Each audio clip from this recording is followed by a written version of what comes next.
Don't be shy, 'cause life won't bring you down too far.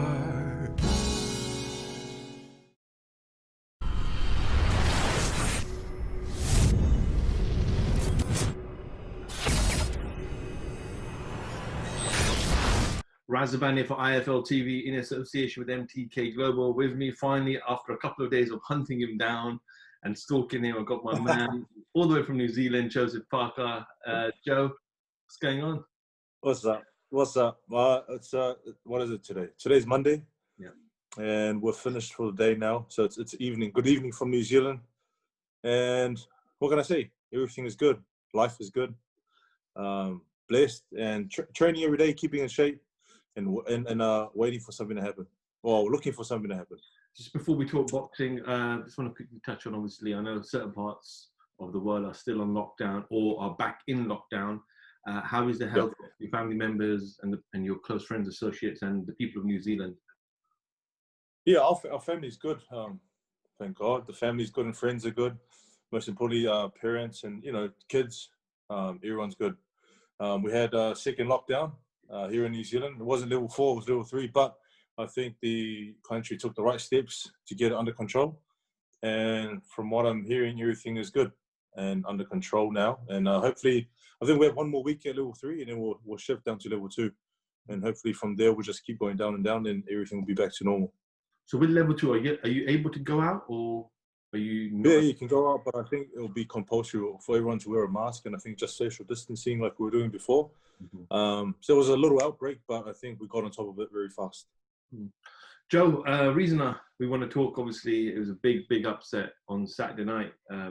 A former opponent of yours, Dillian Whyte, for Alexander Povetkin. Firstly, was it a huge risk for Dillian to take that fight against Povetkin? There's mixed feelings because of Povetkin's age, but the reality is in the heavyweight division, the power is the last thing that goes from a fighter. Yeah, and as we saw, I mean, Dillian was controlling the fight, and he was winning the fight, knocked him down twice, and I thought pretty much it was done. And I think that's what everyone else thought. And then he, with Povetkin and his age, he pulled out the uppercut out of nowhere, and he's still, like you say, well, for heavyweights or any boxer, the last thing to go is the power. And he showed that he still has the power, and so it was a risk. But I think a lot of respect to Dillian for taking that risk. He took the fight, and he knew the risks that came with it, and he still took it. So good on him. And I think I think I saw he did an interview after the fight, and he just said, hey, I was doing good and I got caught, and that's what happens in boxing. And I think he'll be back. We saw Anthony Joshua make some comments whilst on Sky Sports commentary team, and he said that when Dillian knocked him down, he would have liked to see Dillian had to jump on him. We know Dillian then came back, and when asked the question, why didn't he jump, he said, because risky. Povetkin swings a lot. And I didn't want to. I think, and the thing is, when you knock someone down, I think a lot of people know that's one of the worst times to really go on the attack, was when someone is, on their back foot, and last resort, they're going to keep swinging until they, sometimes it goes the other way. Is that punch, that uppercut that Povetkin did, was that something that do you think he trained for? Because the way he threw that left jab, like just to distract him, then to position his body to move, and then boom. I saw an interview that Povetkin did, saying that he did train that specific punch, and he did practice it in camp.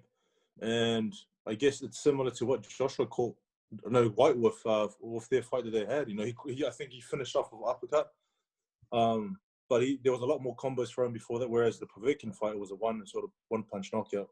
And I guess, listen, that happens in boxing, right? You never know. One punch can change everything, and that one punch changed the whole fight. If that uppercut lands on most heavyweights or most people, does it knock them out? I think it will. I think if it lands at the right time, right on the button, it can knock out a lot of people. I'm not sure about my chin, though. No. I like Dave Higgins. Yeah, ask David. David Hay did an interview with us, and David was talking about how he didn't really see the Dillian Whyte from the Oscar Rivas and Joseph Parker fight. It seemed like it was a different Dillian Whyte. We know he spent 5.5 months or so training in Portugal. He's got a new training team as well, with Xavier, someone he's worked with before, and Dave Coldwell. But did you see a different Dillian Whyte?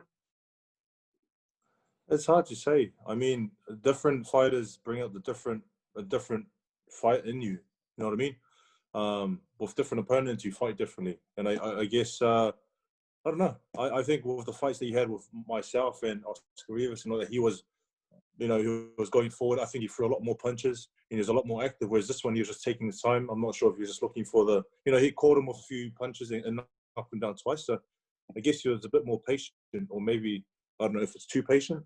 I don't know. But he was, again, he was leading and doing his thing and controlling the fight, and then he just got caught with one shot. We know there's a rematch clause in the contract, and Dillian is very openly said, I want the rematch before the end of the year. Is that the right move? Is that the right fight straight away? Sometimes they say have an intermediate fight before you go into that. Yeah. Again, I'm sure he backs himself, and he's, he knows what he can do. Like, he knows that he was leading the fight and got caught. So maybe in the rematch that he'll know exactly what to practice and what to look out for. And it just shows that he backs himself. I don't know. I think if it was me and if I was in that position, I'll take the rematch straight away. Were you overly surprised and shocked, though, with the loss and the manner of the defeat? A little bit. Just because of the Povetkin's age and his previous fights, he didn't really look, like incredible, like he used to look before. Like, I mean, he was with Michael Hunter, and that was a pretty close fight. I think Hughie Fury, he couldn't really catch him. And so I think a lot of people were going off those last two fights compared to the last two fights he didn't have. We know Dylan's been waiting around to have that WBC title shot for a very, very long time.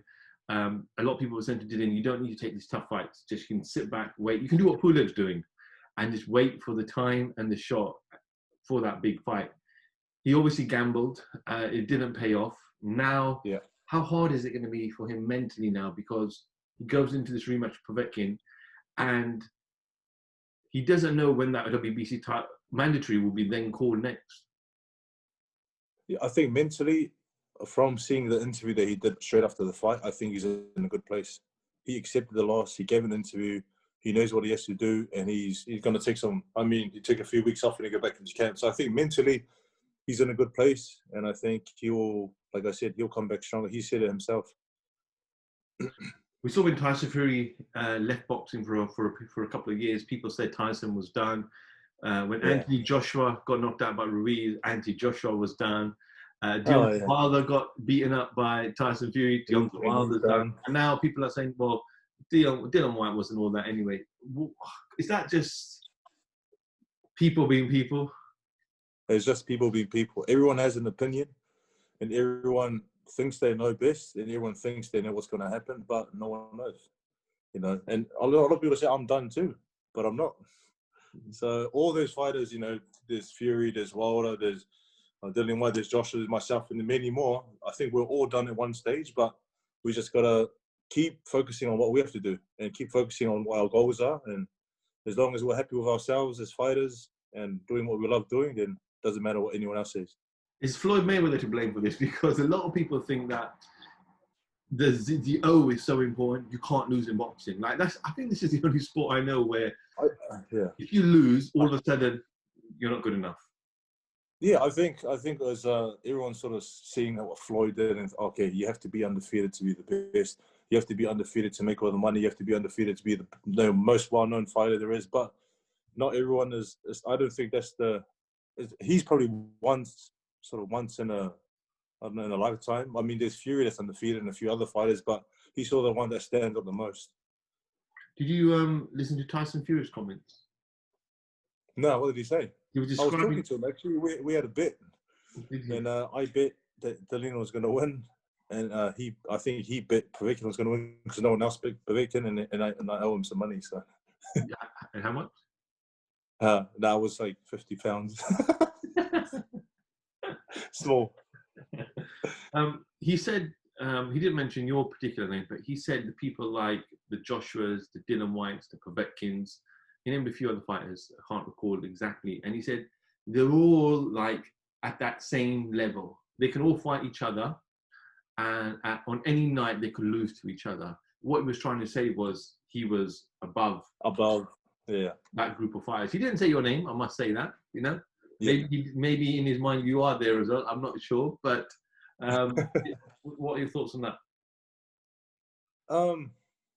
I guess I don't know. I mean, that's his own opinion, and he's proven that he belongs right at the top, and he's undefeated. And I guess he has confidence within himself that he belongs above everyone else. I think I'm right up there too, and that's my opinion. Absolutely. Just a quick update on yourself, Joe. I know there was a lot of talk I've been reading in the media about yourself fighting in New Zealand on a Matchroom show. First time Eddie was talking about it. I know there's a lockdown at the moment, but is there any updates on yourself?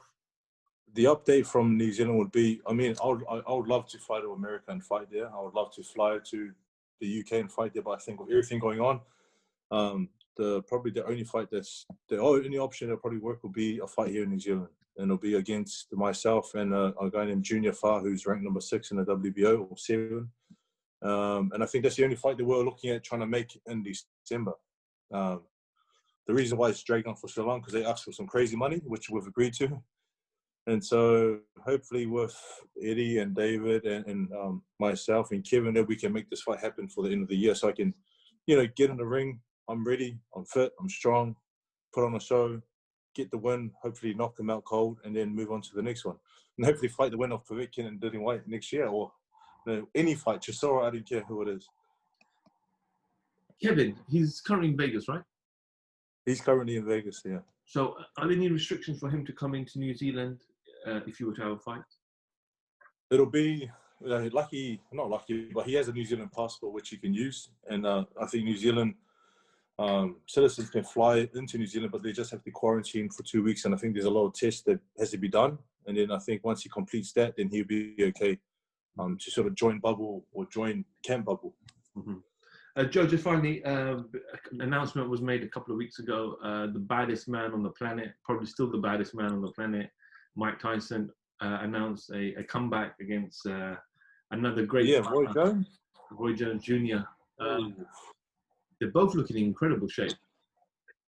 I think they're both taking it, like these guys know exactly how to get in shape, how to stay in shape, how to be ready for a fight. So they already got that tucked away in the back of their heads.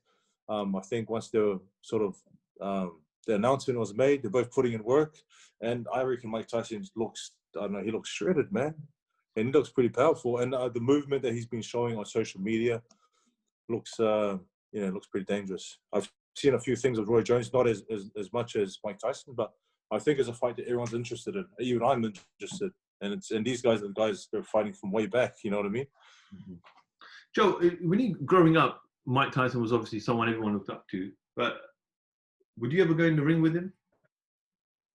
Yeah, I would love to. I mean, in his prime, that's probably the best time to fight someone, right? To test yourself against the best that they have. I mean, that time's gone now because he's past his prime and he's a lot older now. But I would have loved to fight him at his prime. I mean, test myself. Challenges. All right, Joe. Would you fight him at his prime? Never. Ever. It's too intimidating. He'd beat me before the fight even started. I'll take a knee. Oh, yeah. I'll take a knee. I'll tell you a story off camera in a minute about me and Mike. But Joe, no, appreciate you jumping on finally. Sorry, thank you. Lucky I'm patient. But yeah, all the best. We look forward to some fight news from yourself. Stay well, healthy, yourself, the family, and we'll chat with you soon. Catch up soon. Thanks, brother. Joseph Parker for IFL TV. Thank you very much.